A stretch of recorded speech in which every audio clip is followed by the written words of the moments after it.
32쪽이 되겠네요. 자, 거기 32쪽 보시면 여러분 기본 통칙 나와 있죠? 예, 기본 통칙 나와 있는데 뭐 통칙까지 외우십시오라고 말하기는 좀 그러네요. 그래서 그냥 눈팅만 하시고요. 눈팅만 하시고 숙지까지는 조금 범위가 넓다. 무리가 아닐까 생각합니다. 참고하시고요. 자, 양갈에 보면 세율시 주의사항이 있습니다. 예. 자, 1번 탄력세 별표 하나 정도만. 그래서 역시 적어놓으세요. 취득세와 동일. 그래서 여러분 취득세나 등록면허세나 표준세는 다 무슨 세를 채택하고 있다? 탄력세율 제도를 채택하고 있죠. 탄력세는 글자 그대로 세율을 정할 때 어떻게 정하는 게 여러분? 탄력적으로 적용하시는 거죠. 딱 정해진 세율을 적용하는 것이 아니라 예, 일정한 범위 안에서 뭐 하시는 거 여러분? 가감 조정할 수 있는 세를 뭐란다 여러분? 탄력세인데 같이 봅시다. 부동산 등기세율은 도지사가 조례로 정하는 바에 의하여 자 밑줄 표준세율의 몇 프로 범위 안에서 50% 범위 안에서 가감할 수 있는 무슨 세율이다? 탄력세율이다. 그러나 나머지는 다 모두 밑줄 무슨 세율이다? 일정세율이다. 일정세율은 여러분 그냥 정해진 세율 즉 법에서 규정된 세율을 가감 조정하고 못하고 그냥 인류적 획일적으로만 적용하는 세율을 일정세율이랍니다. 그냥 여러분 취득세나 등록면허세나 표준세율은 무슨 세율이다? 탄력세다. 이렇게 보시면 돼요. 실제 탄력세를 적용하고 있지는 않습니다. 그 다음에 2번 최저한세 나왔죠 여러분. 부동산 등기세액이 얼마 여러분? 6,000원 미만인 때는 얼마를 하라고요? 6,000원으로 하라라고 했죠. 자, 그 다음에 등록면허세 중과세 합시다. 별표 하나. 얘가 가끔 시험에 나옵니다. 최근에 나오네요. 계속해서. 짜증납니다. 자, 등록면허세 중과세는 하나밖에 없어요. 몇 배짜리밖에 없다? 3배짜리밖에 없다. 표준세율의 몇 배? 3배. 표준세율의 100분의 300이죠. 요걸 잡읍시다. 100분의 300 동그라미. 요걸 출제 살짝 100분의 200 이렇게 2배로 고치기도 해. 2배가 아니라 몇 배짜리다? 3배짜리 중과세죠. 그래서 여러분 거기 다 보시면 어디 안에서? 대도시 안에서. 밑줄 어디? 대도시 안에서. 법인을 뭐하거나 설립하거나 지점이나 분사무소를 설치했다는 등기라든지 또는 대도시 바깥에 있던 것이 어디로? 대도시로 안으로 전입함에 따른 등기. 이러한 해당 부동산이나 법인 등기 때는 표준세 몇 배다고요? 3배. 3배 요거 적어놔 100분의 3배. 근데 이 중과 제외 업종이 있어요. 중과세에서 뭐 하는 거예요, 여러분? 제외하는 업종인데 최근에 계속 여기서 시험에 나와요. 환장합니다. 근데 이 제외 업종이 외울 수가 없어. 30 몇 가지가 되기 때문에. 그 중에 최근에 시험에 나왔던 게 바로 거기 밑줄 할부금융업이 나왔죠. 할부금융업. 또 최근에 뭐가 나왔냐? 빠져있네. 은행이 나왔죠. 은행업이 작년인가. 그래서 할부금융업이 나왔었고 그리고 작년에 한국은행법 등에는 한국은행이라든지 이런 은행 등이 나왔었죠. 금융기관이죠.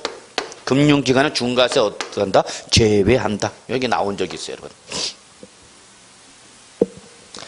그리고 33쪽 메인이 보시면요, 여러분. 둘째 줄. 제외 업종이라 하더라도, 대도시 중과 제외 업종으로 법인 등을 한 법인이 정당한 사유 없이 그 등기일로부터 밑줄 2년 이내에 여기서 중과세 사후 관리는 5년이 아니라 2년이네요. 2년 이내 대도시 중과 제외 업종 외의 업종. 그럼 다른 말로 말하면 여러분 중과 업종으로 변경하거나 즉 당초 등기를 할 때는 무슨 했는데 중과 제외 업종이 있는데 이것이 뭐로 바뀌면 중과 업종으로 바뀌었다. 몇 년 이내? 2년 이내. 그럼 중과하게 했다 그 얘기 여러분. 또는 대도시 중과 제외 업종을 뭐하면 여러분 추가하면 그때는 중과세를 다시 적용하겠다 그게 있죠 여러분. 여기까지 시험에 나왔어요. 여기까지가 29회 몇 회로 나왔어 그게? 28회? 네, 28회. 그 위에 30회가 나왔었죠 또. 네. 작년에 나왔었죠. 그래서 올해는 저는 이렇게 크게 중요하지는 않다라고 봅니다. 이미 노출됐기 때문에. 그래서 이게 올해 또 나올 만큼 중요한 내용은 아니니까 그냥 한번 눈팅만 하셔도 돼요. 자, 33쪽 부가징수 갑시다. 별표 2개 잡으셔야죠. 요거는 별표 2개. 기본적으로 뭐가 똑같다고 했죠 여러분? 취득세와 동일하다고 했죠. 동일하다는 말은 조금 어폐가 있고 유사, 거의 같다는 얘기죠. 원칙이 뭐죠, 여러분? 신고, 납부. 예배가 뭐죠? 보통징수. 그리고 중간에 뭐가 있죠, 여러분? 기한 후 신고. 그 구절은 뭐가 똑같다고? 취득세 똑같다고. 그래서 원칙이 뭐야, 여러분? 취득세, 등록매세나 신고 및 납부죠. 자, 신고, 납부는 액션을 누가 쳐내가, 여러분? 납세 의무자가 액션 쳐내겠죠. 납세 의무자가 스스로 과세표에다 세율을 곱해서 나온 산출세를 어떻게 하라? 신고하고 납부하세요. 그 얘기죠, 뭐. 이때 거기 보시면 1번 신고를 하려는 자는 과세 물권 소재지, 즉 납세지죠. 납세지를 관할한 밑줄 누구한테? 시장군수 밑줄, 시장군수. 여기서 시장군수는 누가, 여러분? 지방자치단체를 말하죠. 그리고 2번 납부하려는 자는 물권 소재를 관할한, 즉 납세지를 관할한 시군 또는 시군 금고 밑줄, 시군 금고. 시군 금고는 어디야, 여러분? 은행. 그럼 여러분 여기서 제가 얘기하고 싶은 건 뭐냐면 신고와 납부는 하나다, 별개다? 별개란 얘기예요. 자꾸 이 신고와 납부를 동시에 하나로 생각하는 분들이 계셔요. 그러면 이 지방세법 법 규정이 깨지는 경우가 있어. 큰일 나. 신고와 납부는 뭐다? 별개야? 순차야? 아니, 순차적인 것도 아니야. 즉 신고도 하고 그에 따라서 뭐 하면 납부다. 이게 가장 정상적인 건데 신고만 하고 납부도 못할 수가 있고 납부는 못했지만 신고는 못할 수가 있고 이럴 수 있다는 얘기야. 그래서 이게 뭐고? 원칙이고 이게 뭐야, 여러분? 예배가 되는 거죠, 뭐. 근데 이걸 신고와 납부를 하나로 동시에 이루어지는 생각하면 이게 깨지는 수밖에 없죠. 그래서 여러분 다시 한번 말하지만 제가 얘기하고 싶은 건 신고와 납부는 별개다, 하나다? 별개다. 그래서 신고는 어디 가서 하는 거고? 신고는 어디? 지방자치단체 시군에 가서 하고 납부는 은행 가서 내라고 요즘. 근데 요즘 이제 은행 안 가는 거죠? 다 몰라 이제. 인터넷 여러분 맨날 핸드폰이잖아. 아저씨 없이 살 수는 있어도 핸드폰 없이 못 살잖아 이제. 아저씨가 더 중요해? 핸폰이 더 중요해?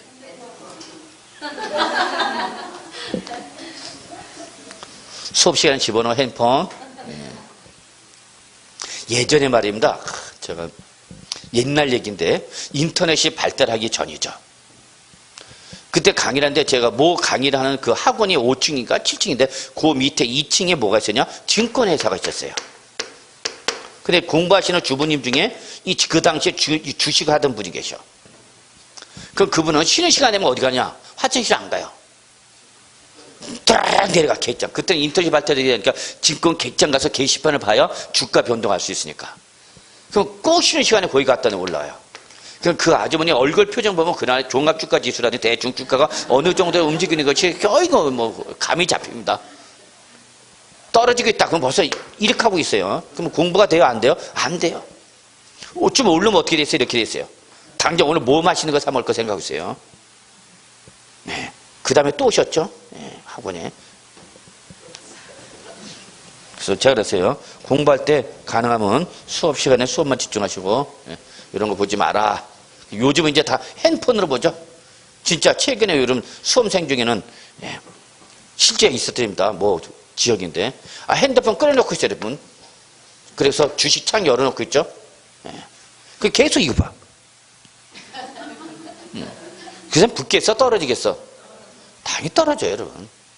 주식이라는 게 왔다 갔다 올라가면 아주 미실현된 손익이지만 이게 기분이 좋아질 수는 없죠. 그래서 가능하면 수업 시간에는 핸드폰 꺼내지 마시고 쓰세요. 딴짓 하면 자꾸 깨져 집중이. 자, 그래서 여러분 신고와 납부. 자, 보시고요. 자, 여기 중요한 말이 있어. 등록하려는 자죠. 등기나 등록 신청서에 등록 면허세 영수필 통지서 한 통과 등록 면허세 영수필 확인서 한 부가 어떻게 된다, 여러분? 첨부된다. 그래서 지난 시간에 우리 설명했었죠? 그래서 소유권 취득 등기는 뭘로 내는 것이 원칙이고 취득세로 내는 것이고 소유권 취득 등기를 제외한 나머지 모든 등기는 뭘로 내라, 여러분? 등록 면허세를 내라. 그러나 어쨌거나 여름에 등기소 가서 뭘 하고자 한다면 등기를 하고자 한다면 그 등기 신청서는 반드시 취득세, 영수증 또는 등록 면허세, 영수증이 어떻게 돼야만 첨부가 되어야만 뭐를 받아준다? 등기 접수를 받아줘. 그러니까 여러분 결론 등기소 먼저 가는가 등기소 가기 전에 먼저 은행에 들러야 돼. 은행에 먼저 들어서 세금 내야 된다고. 뭘 내든지 취득세를 내든지 등록면허세를 내든지 그걸 하나를 내고 냈다는 영수증을 어디에 등기 신청서를 첨부해야 된다는 거 잊지 마세요. 그래서 등록면허세 신고기한은 언제까지야? 등록 전까지죠. 미출. 취득세는 언제까지였어? 취득세는 기본이 며칠이냈죠 여러분? 60일이냈죠. 취득부터 60일 이내. 그러나 그 전에 뭘 하려면 등기나 등록을 하려면 그 등기 등록하기 전까지죠. 등기 등록 전까지죠. 요게 뭐 얘기야? 취득세죠. 근데 등록면허세는 자 비교해 두셔야 되죠. 등록면허세는 뭐가 되는 게 여러분? 그냥 등기 등록 전까지죠. 예.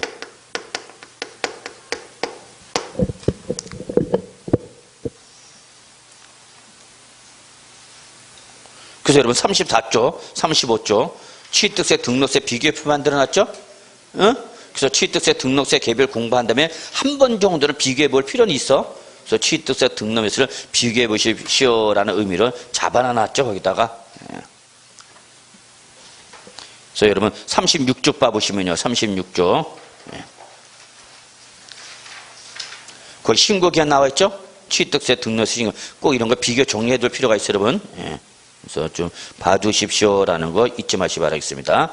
그래서 취득세, 등록세 공부하고 난 다음에 요 취득세, 등록세 비교표 한번 봐. 한 번은 볼 필요가 있어. 한 번은. 그래서 차이점, 같은 점 좀 비교해 주실 필요도 있다. 결론. 등록면에서 언제까지 여러분? 등기 등록 전까지죠. 그런데 취득세나 등록면에서는 과세 물건 상태의 변동은 얘는 취득세 등록면에서 공통상이라고 그랬죠. 그래서 바로 등록면에서는 요게 원칙, 요게 외교가 되죠. 자, 여기서 과세 물건 상태 변동 거기 나왔네요. 뭐 등기 등록한 후에 뭐가 됐다? 중과세율 적용 대상이 되었다. 또는 당초 뭘 받았다? 비과세나 면제 경감을 받았다. 얘가 뭐로 바뀌었다? 부과 대상 또는 추징 대상으로 바뀌었다. 이럴 때는 사유 발생부터 며칠이나 동그라미 60일 동그라미 60일. 이제 다시 한번 강조할게요. 취득세나 등록면허세에서 이제 30일짜리 있어 없어? 없어. 30일짜리 없어. 무조건 일수 나오면 며칠이야? 60일이죠. 60일 10불 그렇게 동그라미 치세요. 그래서 60일을 여러분 부동산 등기법상 부동산 취득하면 며칠에 등기하라고 돼서 부동산 취득하면 60일 등기하시오라고 등기법에 규정되어 있나요? 강제하고 있죠 등기를. 네, 바로 그 60일 끌고 온가 60일을. 자, 이때 여러분 중요한 건 신고의제죠. 별표 2개. 신고의제가 아주 중요하죠. 등록면허세만의 독특한 규정이야. 그래서 시험에 잘 나오는 거야 얘는. 다른 데서 못 물어봐. 자, 밑줄. 신고 의무를 다하지 아니한 경우. 밑줄. 신고 의무를 다하지 않은 경우 뭘 말하는 거야 여러분? 무신고 또는 과소신고를 말하죠. 그렇지만 등록면허세 산출세금을 뭐 하기 전까지 등록하기 전까지 뭐는 했다? 납부는 하였다 그 얘기죠. 신고 의무라는 것은 다 하지 못했어도 뭐는 했다? 납부는 하였다 그 얘기죠. 이 두 개를 다 해야 되는데 신고 의무를 못한 거죠. 그렇지만 뭐는 했어? 돈은 냈어. 그럼 과세관청 입장에서도 봐. 신고가 더 중요한가? 납부가 더 중요한가? 납부가 더 중요한가? 아저씨가 더 중요한가? 월급이 더 중요한가? 아저씨가 있어요. 똑같은 거야. 인지상정이야. 저도 뭐 저희 집에 안 들어가도 저희 집사람은 뭐 연락도 안 옵니다. 들어오든지 말든지 가능하면 안 들어오는 게 더 해피하다고 그러는데 이제 뭐 밥도 안 차리고. 근데 언제 전화 오냐? 돈 안 들어오면 연락 오죠 그때는. 야, 이 새끼야 어디 돈 안 들어왔다. 빨리 알아봐라. 예, 사모님 빨리 알아보고 전화 드렸습니다. 충성. 그래 그날 밥을 먹어요. 똑같아. 누구도 과세관청도. 그래서 자 다시 한번 정리합시다. 신고 의무를 다하지 않았다라 이게 중요한가? 뭐가 됐다면 납부가 되었다면 돈 들어왔다. 그러면 됐어. 중요한 거 들어왔으니까 어떡한 거 부수적인 것도 한 걸로 봐주겠다 안 봐주겠다? 봐주겠다는 얘기죠. 요거예요 요거. 물론 당연히 납부는 한 거니까. 그러면 여기서 끝나면 안 된다 했죠? 그러면 결론 신고 의무를 했다는 것은 결국 신고 의무를 하지 않으면 거기에 대해서 뭐가 부과되는 건데 가산세가 부과돼야 되는 거죠? 근데 이걸 부과하겠다 안 하겠다? 안 하겠다 그 얘기죠 여러분. 결론은 이거죠. 한 거로 보겠다는 것은 신고를 한 거로 보겠다는 것은 결론 뭘 적용하겠다? 적용하지 않겠다. 가산세 때리지 않겠다는 얘기예요. 그래서 거기 나왔죠? 결론 밑줄 무신고 가산세 과소신고 가산세를 징수한다 징수하지 않는다. 징수하지 아니다. 계속 시험에 나왔잖아. 거기 나와 있잖아. 최근 30회. 작년에 그렇게 얘기했어. 자 봐두셔야 됩니다. 응? 이 얘기를 아저씨 얘기하면서까지 설명을 드렸던 거. 그때 시험에 나오잖아. 비록 작년에 나왔기 때문에 또 나온다라고 말은 못하지만 그래도 가장 기본적인 내용 체크해 두셔야 되겠죠. 근데 그러한 신고 의무 납부를 다 했다 안 했다? 안 했다. 그럼 예외 뭐로 가는 게 여러분? 보통징수죠. 보통징수. 자, 이때 취득세나 등록면허세나 보통징수 기본적으로 납세 문제가 신고 또는 납부를 다 했다 다 하지 않았다? 다 하지 않았을 때죠. 그때는 어디로 가는가? 보통징수. 보통징수 액션 누가 차는가? 과세권자가 세액을 계산해서 여러분한테 뭘 보내죠? 고지서. 이때 고지서 보낼 때는 산출세에다 뭐가 더해진다 그러면 가산세가 더해지죠. 이때 등록면허세 가산세는 기본적으로 뭐가 똑같다? 취득세 똑같이 신고불성실 가산세, 납부불성실 가산세가 적용되는 거죠. 다만 취득세에서 적용되는 80% 중가산세는 등록면허세는 적용한다 적용하지 않는다? 적용하지 않는다. 여기 체킹. 그래서 80% 중가산세는 어디서만 적용하는가 그러면 취득세만 적용되는 거죠. 취득세만. 자, 이때 등록면허세를 낼 때에 등록면허세만 내는 것이 아니라 등록면허세 납부세액에 대해서 몇 프로를? 20%를 뭐로 내고? 지방교육세 내고. 거기에 대해서 납부라는 것에서 뭘 받았으면 감면을 받았을 때는 그 감면세액에 대해서는 몇 프로를? 20%를 뭐로 내라고요? 농어촌 특별세죠. 그래서 감면세액은 무조건 몇 프로를? 20%를 뭘로 내라고요? 농어촌 특별세. 그래서 우리 어떻게 배죠? 깜농 이렇게 배웠죠. 깜농. 그러나 취득세나 등록면허세 기본적으로 납부세액일 때는 납부세액의 20%를 뭘로 내라고? 이번에는 지방교육세죠.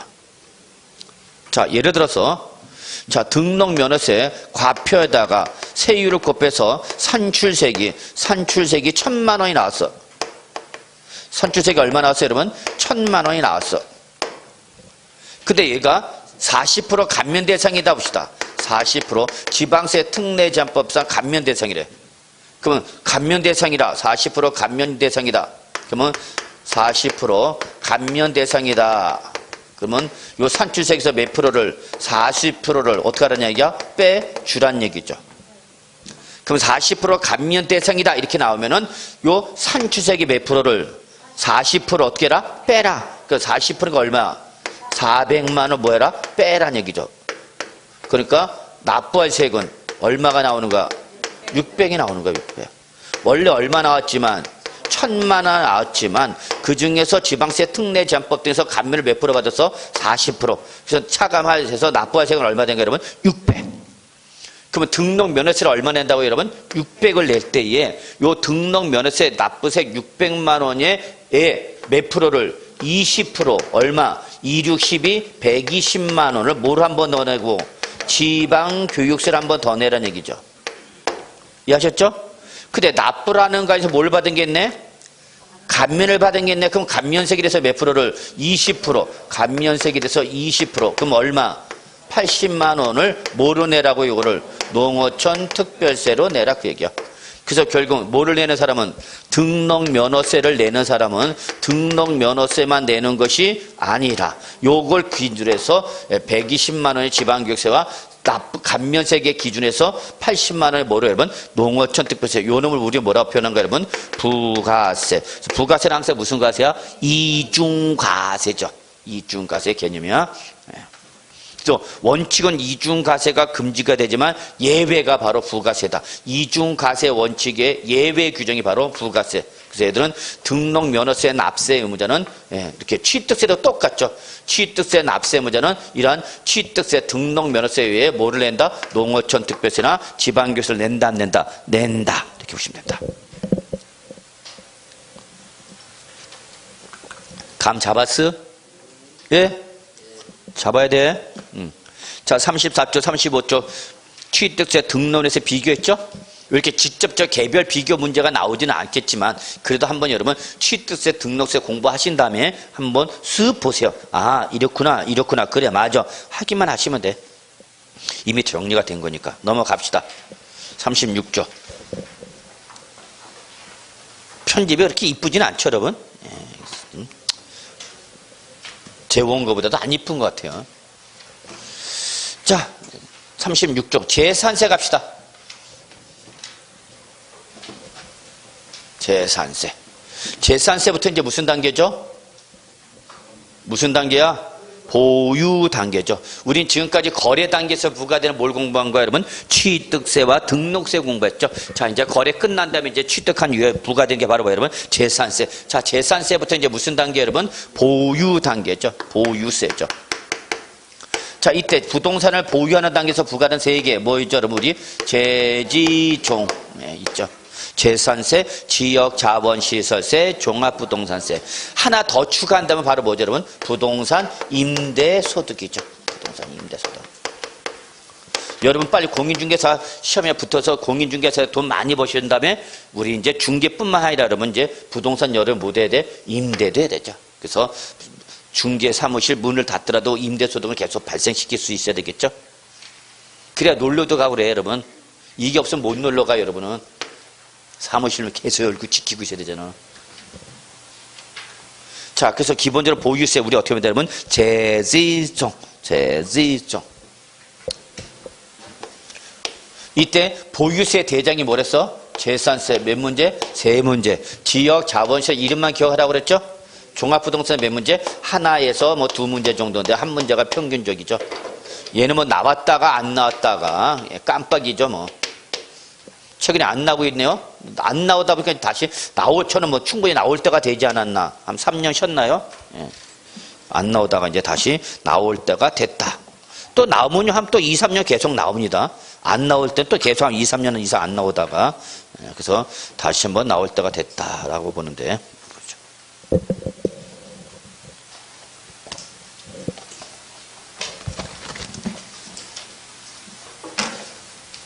자, 재산세 36조 의 볼까요? 네. 가볍게 봅시다. 재산세란 토지, 건축, 주택. 다시 한번 강조합시다. 보유세에서 말하는 부동산 뭐다, 여러분? 토지, 건축물. 그리고 뭐를 별도로 구분한다고요? 주택을 별도로 구분한다죠. 다시 한번 강조할게요.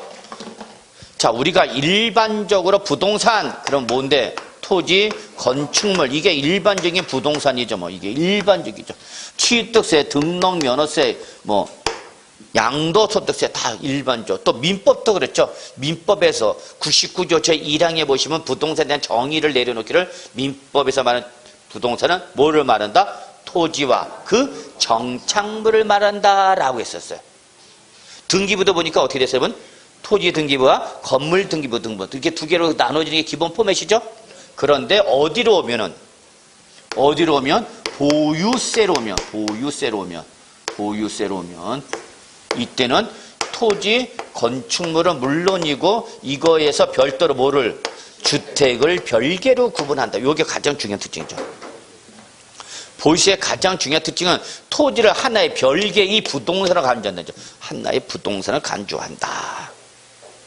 그 이유는 토지와 건축물은 별개로 뭐하지만 구분하지만 이 주택은 주택 건물은 물론 뭐까지 토지까지 어떻게 한다? 포함한다 그랬죠. 이게 바로 특징이다 그랬죠. 이게 왜 그런지를 오늘 이제 다시 한번 정리해야 될 겁니다. 자, 그래서 이게 바로 우리 보유세에서 말하는 부동산이죠. 밑줄 쳤죠? 토지, 건축물, 주택 한 줄로 묶으시고 저거 부동산. 그리고 요거 말고도 또 뭐가 있죠? 밑줄 선박과 항공기죠. 밑줄 기타. 자, 여러분 뭐죠? 보유세니까 소유라는 말이 나오죠. 소유. 여자 가수 이름을 말하는 게 아니죠. 소유. 거의 못 알아듣죠. 자, 그래서 이러한 토지, 건축물, 주택의 소유에 대하여 누구한테 밑줄? 소유자. 그죠? 소유자한테 부과하는 거죠. 소유자한테 부과하는 지방세. 이게 바로 보유세 특징이죠. 자, 승격. 보유세다 했죠. 그래서 부동산을 뭐 하는 당에서? 보유하는 당에서 계속해서 부과되는. 자, 여기 나왔죠? 밑줄 계속적, 반복적, 정기적 과세죠. 이게 취득세, 등록면세의 다른 점이죠. 취득세와 등록면세는 무슨 세니까? 행위세죠. 취득세와 등록면세는 행위세니까 그 행위가 있을 때에 대해서 불규칙적, 일시적, 우발적 과세죠. 그렇죠, 여러분? 행위가 있어야만 얘는 내는 거잖아요. 행위가 있어야만. 근데 제산세는 행위가 일어난 다음 뭐 하는 단계니까 보유 단계는 얘는 뭐야? 매년이죠, 매년. 계속해서 반복해서 정기적으로 가신다. 특히 정기적, 저는 이걸 엄청 강조하죠. 제산세는 날짜가, 보유세 날짜가 정해져 있어, 안 정해져 있어? 정해져 있죠. 정기적. 이 정기적인 과세를 하기 위해서 취득세나 등록면허세에서 없었던 새로운 시간적 기준인데 그게 바로 뭐예요, 여러분? 과세 기준이죠. 보유세를 과세할 때 기준이 되는 날짜다. 이건 오로지 어디서만 나오는 거예요, 여러분? 보유세에서만 나오는 말이죠. 재산세에서만 나오는 게 아니라 보유세 공통상이죠. 그러다 보니까 지금 현재 지방세법상 재산세 과세는 언제가 여러분? 6월 1일. 이걸 자꾸 까먹는다 그런 분들 계셔요. 뭐 교수님 외워도 자꾸 까먹어요. 어떻게 하면 좋아요? 그러면 알 수 없죠. 적어가라. 신체 특정 부위에다가. 손톱에 적는 거죠. 이게 바로 뭐야? 네일 아트죠. 제가 원래 네일 아트 창시자 20년 전부터 줄구장창 주장했어요. 여기다 적고 손가락 마디마디 온몸에 다 적는 거죠. 그래서 나온 게 바로 뭐 타투인가 뭔가 그런 거 있죠. 문신 새기는 거. 다 여기에 적으면 돼. 적어가. 어쩔 수 없어. 안 되면. 자, 그래서 요거 놓치면 안 되죠. 그리고 과세 방법 요거 좀 잘 봐달라고 그러는데 자꾸 요건 시험에는 안 나오는데 요 개념을 좀 알아두셔야 돼요. 자, 역시 취득세나 등록면허세처럼 재산세도 대물세죠. 대물세. 재산세도 대물세죠. 대물세는 뭐예요, 여러분? 과세 물건별로 무슨 과세라고요? 개별 과세죠. 밑줄. 그리고 무슨 세를 적용하죠? 비례세를 적용 원칙을 하죠. 근데 재산세는 여기에 말고도 또 뭐가 있는 거예요, 여러분? 대인세가 추가가 되죠. 대인세가. 그래서 취득세, 등록면허세는 대물세밖에 없지만 재산세는 대물세에 뭐가 있다? 대인세도 있죠. 그래서 대인세가 적용되는 거기 나왔네 밑줄. 별도 합산과세토지, 뭐 종합합산과세토지 밑줄 써져 있어. 뭐라고? 합산과세하는 토지다고. 그럼 그때는 시, 군, 구, 관내에 있는 누구별로? 소유자별로 합산해서 가세요. 밑줄. 소유자별 합산과세죠. 대인세 가장 특징은 납세 의무자별로 합산과세죠. 대물세는 무슨 과세인데? 개별과세인데. 개별과세죠. 왜 합산하래? 이때 재산세에서 합산 단위지역은 어디예요, 여러분? 시, 군, 구죠. 왜 시, 군, 구죠? 시장, 군수, 구청장이 부과하는 지방세니까 그렇죠. 요거를 시군구가 아니라 전국을 단위로 해서 합산과세하는 게 바로 뭐예요, 여러분? 그게 종부세. 그러니까 재산세, 종부세 가장 큰 차이점은 재산세는 무슨 단위로 부과하는 거고 시군구 단위로 부과하는 거고 요걸 전국구 단위로 해서 과세를 하겠다는 게 바로 뭐예요, 여러분? 종합부동산세인가, 여러분? 그러면 시군구를 달리해서 분산 투자하는 효과를 없애버리겠다는 얘기죠.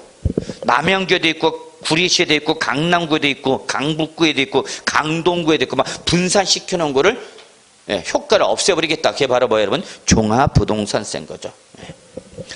자, 이렇게 보시면 되겠고요. 그리고 다시 한번 강조해, 그러면 합산과세, 그러면 항상 어떤 세력, 그 다음에는 누진세를 절대 놓치면 안 된다고 주구장창 강조합니다. 합산과세 할 때는 누진세다. 이때 재산세에서 합산과세하는 건 딱 뭐다, 여러분? 바로 토지 중에서 뭐 별도와 종합.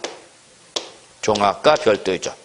그리고 개별 과세하지만 대물세에서 개별 과세하지만 뭐는 주택은 주택별로 개별 과세하지만 무슨 세로 과세하죠, 여러분? 누진세를 정했죠. 그래서 결론 작년에 그렇게 애타게 외웠죠. 재산세도 누진세로 과세하는 건 몇 가지다? 3가지다. 뭐 주정별. 그래서 이걸 여러분한테 강조시키기 위해서 여러분은 어느 배에서 오신 천사님이라고요? 주정별에서 오신 천사님. 1년 내내 배쳐됐어. 그대로 시험에 나왔어. 그대로 작년에. 다음 중 재산세에서 누진세율 과세 대상 찾아보세요. 세놈, 주정별, N병을.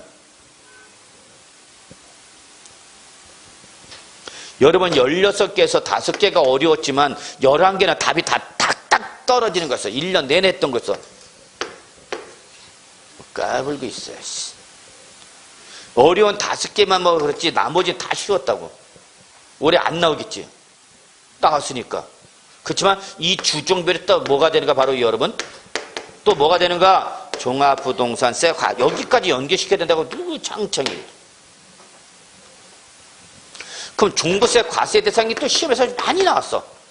종부세 과세 대상 찾아봐라. 그럼 종부세 과세도 딱 몇 가지다고 3가지 뭐다고 추정별. 그럼 종부세 과세 대상 주정별은 재산세 무슨 세로 과세해야 된다고요? 누진세로 연결되는 거야 이게. 그럼 재산세에서 무슨 세로 과세가 되면 비례세로 과세가 되면 비례세로 과세하면 종부세 과세 대상이 포함되는가 제외되는가? 제외. 이거 그렇게 많이 났어 종부세에서는. 종합부동산세가 가장 시험이 많이 나는 게 종합문제고요. 종합문제 다음으로 가장 시험이 많이 나는 게 바로 다음 이거 뭘 찾아봐라. 종부세 과세 대상 찾아봐라. 그럼 종부세 과세 대상 찾아봐라. 그럼 몇 가지만 찾으면 돼. 무조건 3개 뭐 주정별 그냥 끝나는 거 아니야. 뭘. 이거 기본 포맷이야 여러분. 무조건 잡으셔야죠. 됐나요? 예. 자, 그래서 37쪽 갑니다. 성격 봅시다. 재산의 소유로 인한 예상되는 재산의 소유로 인하여 예상되는 수익에 대하여 부과는 밑줄 뭐 수익세 및 응익과세 밑줄 수익세 및 응익과세. 요건 오로지 어디서만 나오는 말이라서 여러분 재산세에서만 나온다 그랬죠 여러분. 수익세 또는 응익과세라는 말은 어디서만 나온다고 여러분? 재산세에서만 나온다. 재산세에서만. 그러면 취득세와 등록면에서 무슨 말이 나왔더라 여러분? 응능과세가 나왔다 그랬죠? 응능과세.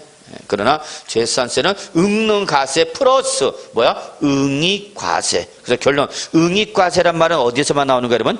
재산세에서만 나오는 말이다. 다시 한번 강조합니다. 그래서 응익과세만 있는 것이 아니라 응능과세도 있죠. 밑줄. 그리고 당해세 이것도 작년 그렇게 했죠. 재산세 군.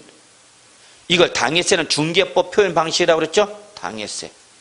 당해세는 어디에서 표현하는 방식이야? 중개업법에서 표현하는 방식이랬어.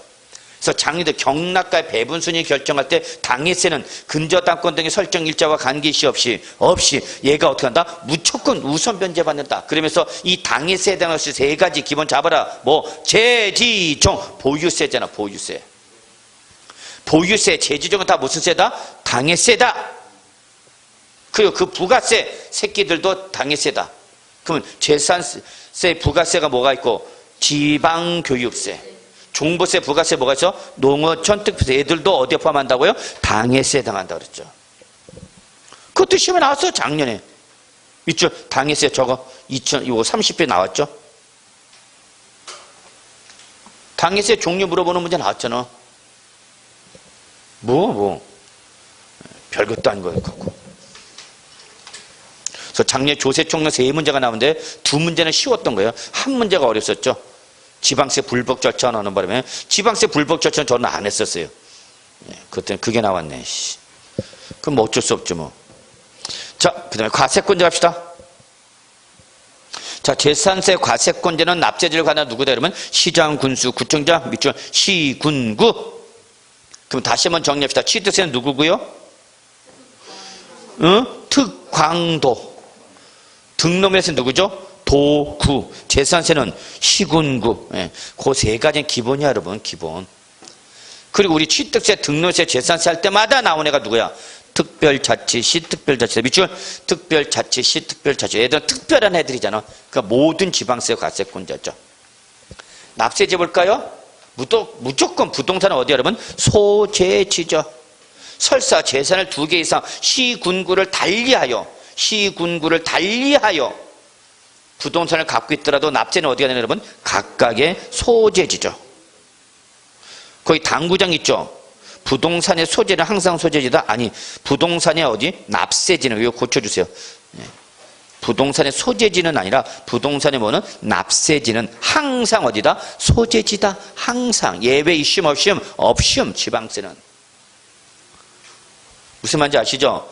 거기 책에 보면 부동산의 소재는 항상 소재자. 소재자 말이 2번 나왔잖아. 그래서 그거 오타에 제가. 부동산의 뭐? 납세지는 항상 어디다? 소재지다. 그 얘기야. 그 다음에 선박항공이 묶으세요. 선박항공이는 부동산이 아니라 뭐 여러분? 동산이죠. 동산이기 때문에 여러분 어디로 가죠? 여러분 마지막에는 주소지를 가죠. 그래서 선박일 때는 선박법상 등기부에 기재된 어디에 밑줄? 선적항 소지. 등기부 선박은 등기 대상과 등록 대상이 돼. 그래서 20톤 이상 20톤일 때는 등기 미말 때는 등록 대상이 돼. 이때 등기부에 기재된 장소가 바로 뭐 여러분? 선적항 소재지. 근데 등록 대상이다 보니까 선적항이 없다. 그럼 어디로 가는 거야 여러분? 정개장 소재지. 정개장은 여러분 어디 뭐야? 배가 운항하지 않을 때 체류 항구 여러분 항구. 항구라고 적어놔 항구. 근데 5월 31일자로 얘가 배가 나가서 동해상에서 안 들어와. 나 잡아봐라 해갖고. 그럼 동해상까지 잡으러 갈 수 있으니까 없으니까? 없으니까 그때 모르겠다. 씨 올라가는 거야 밑줄. 소유자 주소지를 가네. 아씨 주소지. 항공기 볼까요? 항공법상 등록된 장소인 밑줄 어디야? 정치장 소재 있죠. 정치장. 주체류 장소를 말한다 보시면 돼요, 여러분. 뭐 김포공항, 영종공항, 뭐 국제공항 그 비행기가 운항할 때 체류하는 장소 있죠? 기지. 그게 없다. 어디가 밑줄 소유자 어디야? 주소지. 그래서 여러분 선박과 항공기는 마지막에 어디 가죠? 소유자 주소지를 가죠. 그런데 부동산 보세요. 부동산에는 소유자 주소지가 나와요? 못 나와요? 못 나오죠. 왜? 항상 어디니까? 소재지니까. 그걸 비교하고 싶어서 그런가 지금. 선박 소유자 주소지, 항공기 소유자 주소지를 강조하고 싶은 게 아니라 부동산은 소유자 주소지가 나온다 못 나온다? 못 나온다는 거죠. 못 나온다. 납세문자 별표 3개 시뻘겋게 표시해 놓고요. 다시는 올해 강조 대상이죠. 나온다라고 보셔야 돼요. 여러분은. 나온다라고 분명히 얘기를 해줘. 난 시험에 나온다라고. 그 찍어주는 게 여러분 아무것도 아닌 것 같지만 선생은 자기 이름을 걸고 찍어주는 거야.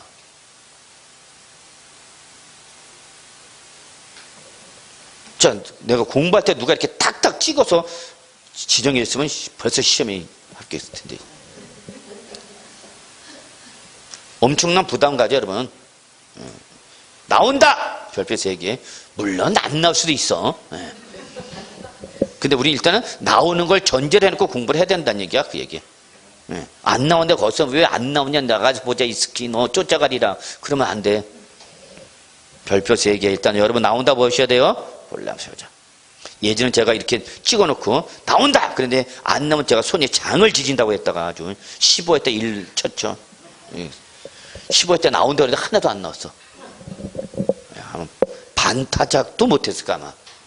그때 뭐 하여튼 시험이 천방지축으로 나왔으니까 뭐. 저 구석에 있는 짱박혀 있는 구정 끌고 나왔어 막. 근데 저는 아무 이상이 없었어요. 왜? 이미 민계공에 다들 맛이 갔기 때문에 민계공에서 다들 떨어졌기 때문에 세법은 어떻게 봤는지 기억이 없어. 다 지나가더라고 나한테는 학생들이. 민계공 돌 들고 가느라고. 난리 나서 그때는 학원마다 선 학생들이.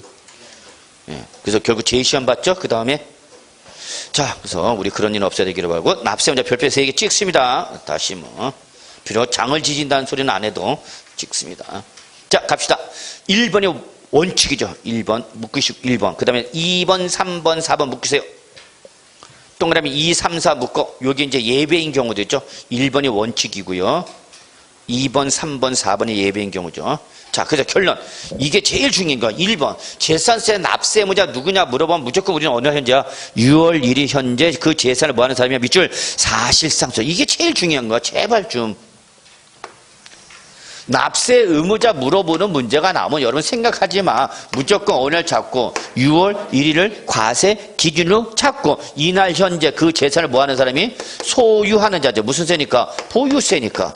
보유세니까 당연히 소유자잖아. 근데 앞에 뭐가 붙었어? 사실상 무슨 과세 원칙? 실질 과세 원칙. 이거 다 우리가 아는 거 아니야. 이것만 조합시키면 돼, 여러분.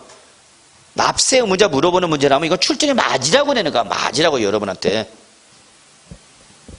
6월 1일 현재 그 재산을 사실상 소유하는 자가 납세 의무자다. 그 얘기 여러분. 그래서 왜 사실상의 소유자가 나왔는지를 요 밑에다가 근거를 제시한 거고요. 그럼 명의가 요때 바뀌었다. 6월 1일 전에 바뀌었다. 갑으로부터 을한테 넘어갔다 봅시다. 갑으로부터 을한테. 그게 매매니 상속이니 증여니 상관없어요, 여러분. 하여튼 6월 1일 전에 소유권이 넘어갔어. 누구로부터 누구한테 넘어갔다고? 갑으로부터 을. 그럼 누가 납세면 되는 거야? 당연히 너. 누가 된가? 을이 당연히 이날 현재 소유자 아니야. 자, 그런데 이번에는 6월 1일 지난 다음에 소유권이 이제대. 누구로부터? 을로부터 병한테 넘어갔대. 또 역시 소유권이 넘어갔대. 6월 1일 이후에. 그럼 누가 내는가?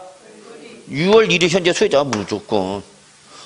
모르는 게 뭐가 있어. 뭘 이해가 안 된대. 이해가 안 되는 건 내가 이해가 안 되네, 그 사람이. 그냥 납세원이 누구냐면 6월 1일 현재 재산 소유한 자다. 무슨 기간별로 안분 계산한데 어디 그런 소리가 나와. 실무나면 이렇게 얘기하는 사람도 있어요. 그냥 이러지 마시고요. 편의상 기간별로 안분 계산하죠. 그래서 갑이 예를 들어서 5월 30, 4월 5월 1일자에다. 그 4월부는 갑이 내고 5월부터는 을이 내는 식으로. 일 나는가 그러면 뒤집어지는가. 누구한테 멱살 잡혀? 이렇게 얘기하면 누구한테 멱살 잡혀? 갑한테 멱살 잡혀. 누구한테 멱살 잡히는지도 몰라요. 이제 씨. 아무나 잡아라. 아이씨. 아니 기간별로 안분 계산한다면 누구한테 멱살 잡혀? 갑한테 멱살 잡혀. 왜 갑이야? 누가 낼 거를? 을이 낼 걸. 을이 갑 보고 부담하면 갑이 가만히 있겠냐고. 뒤통방 예배당 종치듯이 뚫게 베겠지. 참네.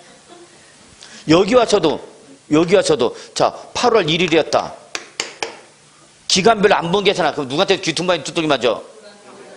누구한테? 여보 안 되겠다. 한번 맞아봐야 알겠다. 이게 맞아보기 전까지는 잘 모르겠네. 병한테 두들겨 맞지. 누가 낼 걸? 을이 낼 걸. 병 보고도 나 이래 그러면 병이 가만히 있겠냐고. 아예 못하겠다 나. 공인 중에서 못하겠다. 어렵게 생각하지 마. 그냥 납세 문제 물어보는 문제는 아무 여러분 생각하지 마. 아무 생각하지 마. 그냥 6월 1일 현재 소유자가 누구야? 그것만 찾아가면 돼 여러분. 오케이? 당연히 아무리 소유권이 변동되었다 하더라도 우리 무조건 6월 1일 현재 소유자만 잡으면 되는 거야. 그거 1번이. 그런데 2, 3, 4번 갑시다. 이게 무슨 재산이면 공동소유 재산이 밑줄 공동소유 재산이래. 그거 어렵게 생각하지 마. 한 사람이 갖고 있다, 여러 사람이 갖고 있다. 여러 사람이 그럼 여러 사람이 다 내란 얘기야. 자기 뭐에 대해서만. 집은 끝이야. 뭐 별거 있어. 뭐가 있어. 그래서 공동 소유하는 재산 누가? 지분권자. 밑줄 지분권자. 다른 말로 우리 뭐라 표현한가 여러분? 공동 소유자가 내라. 항상 공동 소유일 때 무슨 말 찾으래서? 지분. 자기 뭐에 대해서만. 지분에 대해서만 내는 거야 여러분. 지분에 대해서만.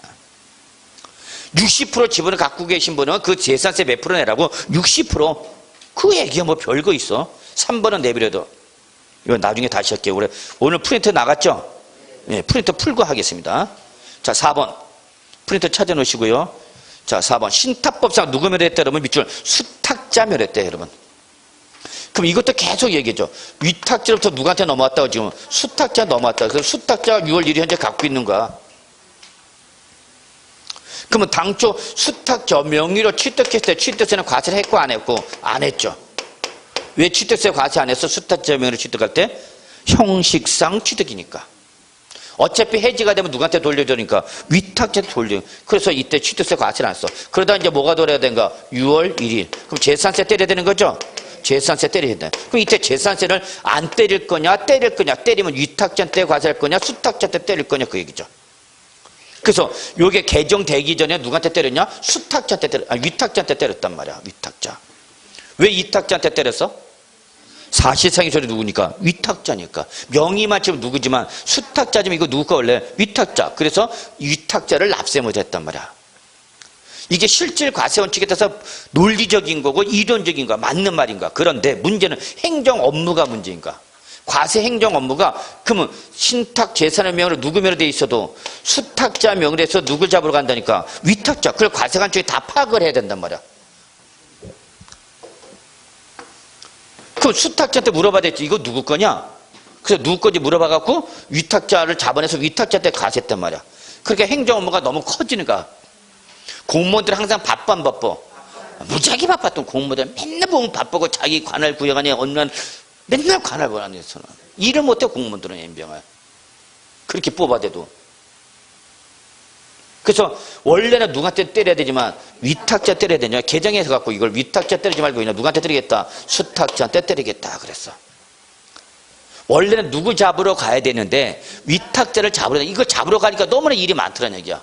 남양주 시장이 신탁재산, 각 금융기관들이 갖고 있는 신탁재에 대해서 이걸 다 잡으러 가려니까 힘들어. 그래서 에이 몰라 일단 누구한테 때리겠다고 수탁자한테 때리려 일단 등기부상에 나와 있는 수탁자 명의자는 수탁자는 일단 뭘 때리겠다? 재산세에 때릴게. 그럼 억울해 안 억울해? 억울하지. 수탁자는 자기 게 아닌데 누구 건데? 위탁자인데 자기 말이야. 그럼 네가 얘한테 받을지 안 받을지 그건 네가 알아서 하라는 얘기야. 네가. 우리는 거기까지 관여하고 안 하고 일단 누구한테 때리겠다? 수탁자한테 때리겠다. 그래서 은행이라든지 부동산 신탁회사에 때리겠다는 얘기죠. 자, 그랬더니 이게 무슨 수단이 돼요? 실무에서 종부세 회피 수단이 되는 거죠. 종부세 회피 수단이 돼. 내가 주택 2개를 갖고 있는데, 주택을 2개 갖고 있는데 합하니까 종부세 과세도 생기는 거죠. 그럼 하나를 뭐야? 은행하고 신탁 계약 체결이죠. 그래서 명의를 누구한테 넘겨버려? 수탁자. 그럼 종부세 누가 내는가? 수탁자 내죠. 그 나는 안 내죠. 그래서 이게 연락 왔었어 안 왔어? 작년에 강남은 이게 다 은행에서 계속 나가는 거죠. 고객들한테 신탁을 하세요. 신탁하세요. 종부세 안 냅니다. 그래서 작년에 은행 등 신탁재산이 왕창 들었어. 부동산 신탁회사하고. 우리만 변동이 없어. 초지일과 남양주는 변함이 없어. 왜 변함이 없냐? 아니 왜 일로 갔냐? 바로 이거죠. 종부세 회피 수단이죠. 그럼 이제 과세관청이 뒤집어져 안 뒤집어져? 뒤집어지지. 뭘 통해서? 신탁을 통해서 종부세 빠져나가더라는 얘기야. 자, 그럼 과세관청이 이제 이걸 그대로 둘까 안 둘까? 안 두겠지. 보완 규정을 만들었겠지. 그래서 지금 이게 아마 올해 개정 이슈로 들어가지 않을까 생각합니다. 예상합니다. 그러나 우리는 그것까지는 가지 말고 그 내년에 우리가 내년에 개정되면 그때 설명해 드려 하고 여러분 일단 누구 잡겠다? 무조건 수탁자 잡시다. 결론. 신탁법에 의해서 수탁자 명의로 등록된 신탁재산 위탁자별로 구분된 재산들은 자 누구 잡으라고요? 수탁자. 한 글자야. 위탁자 수탁자 구분해야 돼. 수탁자. 숫자도 동그라미 쳐야 되죠. 근데 여러분 거기 봐. 주구장창 심해 놨죠 최근에. 나와서 안 나와서? 나왔다 표시되어 있잖아. 그러면 저는 이거 안 내요. 이거 갖고 답으로 요구는 내는데 얘를 답으로 요구하잖아. 그럼 답으로 요구할 건 그 다음에 나오는 말이야 이제. 이때 위탁자별로 구분된 재산에 대한 납세 의무자는 동그라미 뭐로 봐라? 각각 다른 납세 의무자 봐라. 각각 다른. 이걸 출제해서 살짝 바꿔 말을 뭘로? 동일한 이렇게 말을 바꾼다고. 동일한. 그럼 맞았다고 틀렸다고? 틀렸다고. 동일한이 아니라 뭐야? 각각 다른. 이거 여러분 어렵게. 자, 그럼 여기가 은행이죠. 수탁자에 누가 여러분? 은행. 그 다음에 뭐 부동산 신탁회사 등이죠.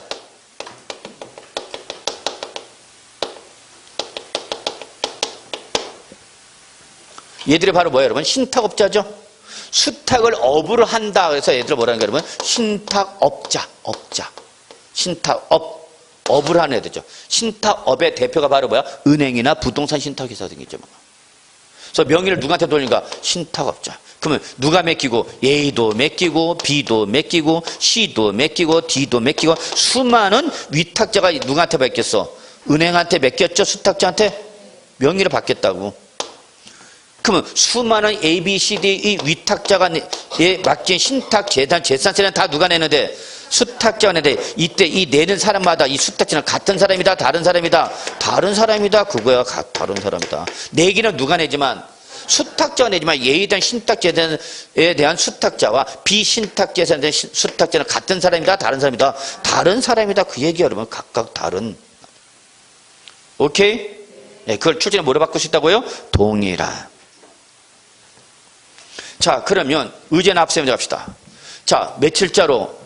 5월 18일자로 5월 25일자로 누구로부터? 갑으로부터 누구한테 넘어가세요? 매수자 을한테 넘어가서. 자, 상황을 외우려고 하지 마시고 이해하려고 하셔야 돼요. 며칠자로? 5월 28일자로 잔금 지급이랴. 뭐 했다고? 잔금 지급. 매도자 누구고요? 갑. 매수자가 을. 그럼 며칠자로? 여러분 며칠자로? 5월 25일자로 누구로부터? 누구한테? 을한테 넘어갔다는 얘기죠. 그럼 이때 소유권 변동에 따른 재산세 납세무자 누구냐? 그럼 누구라고 대답하면 되는 거야? 을이 납세무자지 뭐. 왜? 을이 며칠째로 20일째 다시 취득했잖아. 이해하셨죠? 그래서 결론, 이 살에 따르면 누가 사실상의 소유자가 되는가? 을이 6월 1일 현재 사실상의 소유자니까 재산세 누가 내야 되는가? 을이 내는 거죠. 그러면 요걸 잔금 지급을 조금만 뭐했어도 늦췄어도 올해 재산세 안 낼 수 있는 거죠? 그러니까 이 매매는 누가 잘한 거야? 갑이 잘한 거죠. 올해 처분할 거라면 6월 1일 전에 처분해서 올해 재산세 내겠다 안 내겠다? 안 내겠다는 얘기죠.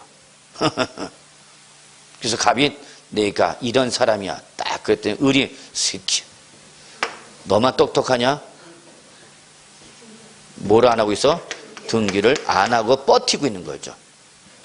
소유권 넘겨받았으니까 내 거는 맞아. 아직 등기 조금 있다 하겠다는 얘기야. 언제 하겠다는 얘기야? 6월 1일 지난 다음에 하겠다는 얘기죠. 아, 얘도 만만치 않죠, 여러분? 응?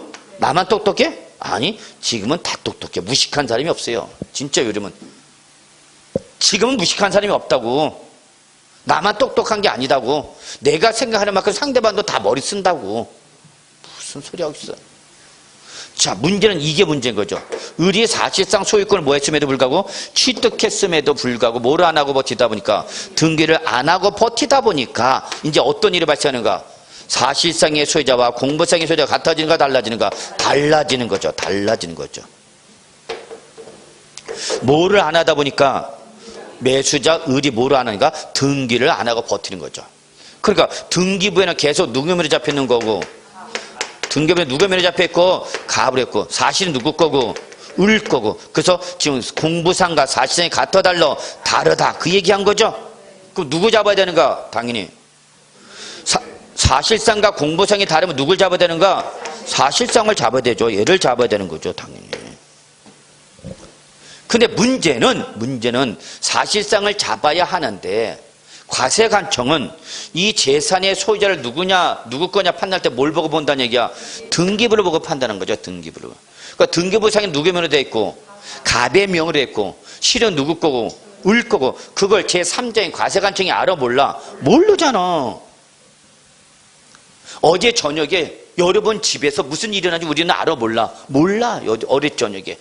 어제 저녁에 아저씨가 붙었어 한번. 이 쉐게 하면서 막 붙었어. 그래서 취급받고 싸움하는데 눈이 맞았으면 눈이 딱 표시가 안 나. 맞아. 그 다음날 언니 어제 무슨 일 있었어? 어제 붙었다. 야, 그 숙제하고. 근데 응댕이를 맞았어. 그럼 표시가 안 나. 안 나. 어제 뭔 일이 있는지 몰라. 등기도 안 됐대. 그럼 과세관청이 어떻게 하냐고. 알 수가 없죠? 야, 그러면 이때 과세관청 누구 거로 본단 말이야? 갑 거로 본다고. 등기부에 예명으로 돼 있으니까. 그럼 갑이 억울해 안 억울해? 억울하지. 그럼 억울하면 재산세 내기 싫으면 어떡하느냐? 야, 6월 10일까지. 6월 10일까지 뭐 하라고? 소유권 변동 신고하라 그 얘기야. 하라. 이해하시죠? 네. 가봐. 네가 재산세 내기 싫으면 6월 10일까지 매매로 인해서 소유권이 누구한테 넘어갔다고? 을한테 넘어갔다는 걸 시장군수구청장한테 뭐 하라고? 신고하라고. 그럼 등기부상에 누구 면에 되어 있지만 갑으로 되어 있지만 요 매매계약서 등에 의해서 을한테 넘어갔다는 거 과세관청이 신고를 하면 알게 돼? 모르게 돼? 알게 되는 거죠. 그러면 그때 누가 되는 거고 역시 사실상 을이 내면 되는 거죠. 그죠? 근데 문제는 뭐야? 등기도 안 됐고 뭐도 안 하고 신고도 안 했을 때 문제죠. 이거. 그러면 별도의 뭐도 없고요. 등기도 없고요. 별도의 소유권 변동 신고도 없대. 그럼 과세관청은 알아 몰라? 몰라. 그럼 그냥 누구 잡겠다는 얘기 어쩔 수 없죠. 공부상 누굴 잡겠다? 갑을 잡겠다는 얘기죠. 그게 몇 번이야 여러분? 바로 의제납세무자 1번인 거죠. 그렇게 쉬면 잘 나오는 거예요. 이거. 공부상의 소유자가 매매 등의 사례 소유권이 어떻게 했다고요? 변동. 자, 이때 1번과 2번 묶으라고 그랬죠? 1번과 2번 묶으라 했죠? 1번과 2번은 매매로 또는 상소로 소유권이 어떻게 됐는데 변동됐죠. 1번과 2번은 매매나 상소 소유권 변동됐는데 그에 따라 뭐가 안 됐다는 게 문제야. 등기가 안 돼. 이거 꼭 적어놓으라 했죠? 등기가 안 돼. 요 말이 생략됐다고 그랬죠 지금. 1번과 2번은 그 소유권 변동에 따라 뭐가 안 됐다는 게 지금 문제야. 등기가 안 되어 있다는 게 문제죠. 그리고 1, 2, 3 묶어. 1, 2, 3 묶어. 1번, 2번 외에도 1번, 2번, 3번을 다 묶어 한번. 요거는 몇 번가? 1번과 2번이고 이번에 이제 3번으로 묶어. 1, 2, 3을. 그럼 1번, 2번, 3번의 공통점을 찾자는 얘기야. 1, 2, 3의 공통은 둘, 셋 다. 뭘 안 했다는 게 공통점이야. 신고를 하지 않아서. 사실상의 소리를 안다 모른다. 모른다. 그게 공통점이야. 그런 걸 좀 구분해야 돼. 신고를 안 해서 사실상의 소유자가 누군지 모르겠다 그 얘기죠. 그러면 1번은 누가 되는 거고 밑줄 공부상 소유자죠. 2번 볼까요? 상속은 개시가 됐는데 그에 따라 뭐가 안 됐다고요? 상속 등기가 안 됐대요. 그러면 6월 10일까지 사실상의 소유자가 누군지를 주된 상속자가 뭐 했어야 되는데 신고를 했는데 신고를 했다고 안 했다고요? 안 했다고. 신고 안 했다. 다 1번, 2번 신고 안 했죠. 그럼 어쩔 수 없죠. 그때 누구 잡겠다고요? 주된 상속자 잡겠답니다. 3번 공보상인 누구명으로 했다고요? 개인명이죠. 그럼 3번은 뭐야 여러분? 얘는 등기가 된 게 특징이죠. 1번과 2번과는 달리 3번은 등기가 되어 있어. 근데 문제는 그 등기부상의 소유자가 사실상의 소유자다 아니다? 아니다는 얘기죠. 공보상인 누구명으로 했지만 개인명으로 등재되어 있지만 사실 누구 거대? 종중 거대. 자, 그러면 그러한 내용을 6월 10일까지 뭐 했어야 되는데 종중소를 뭐 했는데 신고를 했대. 신고를 했대 안 했대? 안 했대. 그래서 1번, 2번, 3번은 다 신고를 안 했다는 게 공통점이야. 그러면 3번은 그때 누구 잡겠다고요? 공부상이죠. 공부상. 그래서 1번과 2번과 3번은 원래 다 공보상을 잡아야 돼. 그런데 2번은 공보상을 못 잡죠. 왜 못 잡죠? 왜 2번은 공보상을 못 잡았어? 못 잡고 누가 나서 주된 상속이 나온 거죠? 왜? 돌아가셨잖아. 돌아가신 분한테 어떻게 세금 때려. 공보상이 지금 누구 명의로 했다니까? 돌아가신 분 피상속인. 그럼 만약에 피상속인이 공보상 소리가 공보상 소리자 피상속인 네가 세금 내. 그러면 이때에 얘 이제 뭐가 나오는 거야, 여러분?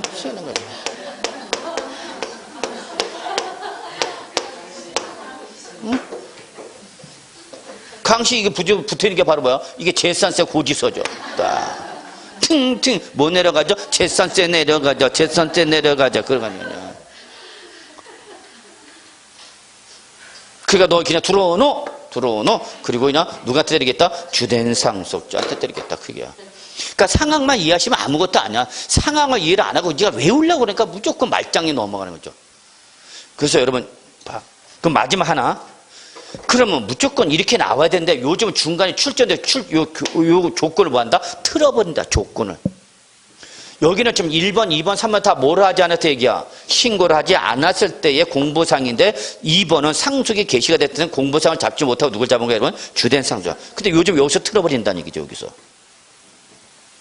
신고를 했으면 누구냐? 신고했다 그러면 당연히 물론 무조건 올라가면 되는 거야. 사실상이죠 뭐. 어이 참. 별거 있어? 까불고 있어. 이해하셨나요?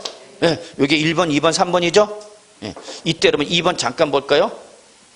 뭐가 개시가 됐는데? 상속은 개시가 됐는데 그에 따라 뭐가 안 됐다고요? 등기가 이행되냐 때. 그럼 6월 10일까지 뭐 사실상의 소유자가 누구다라고 주된 상속자가 신고를 했다. 그 신고를 했다 안 했다? 안 했다. 그럼 누가 내라? 주된 상속자. 이때 주된 상속자 갑시다. 누구를 말한다? 첫째, 상속 지분이 가장 높은 자죠. 상속 개시가 되면 무조건 지분이야. 근데 싸움할까봐 어떻게? n분의 1로 나눠주는 거죠? 그러면 상속 지분이 가장 높은 사람이 2명 이상 나면 그때는 그 중에서 누구? 나이가 가장 많은 사람. 우리나라의 마지막 히든카드는 뭐야? 너 몇 살이야 다시가? 싸가지 없는 놈. 자, 그 다음에 3번 공보상의 개인명의 사실은 종중. 근데 종중소임을 신고했대 안 했대? 안 했대. 그럼 누구로 가라? 공보상이죠. 자, 여기까지 하고 좀 쉬죠. 네.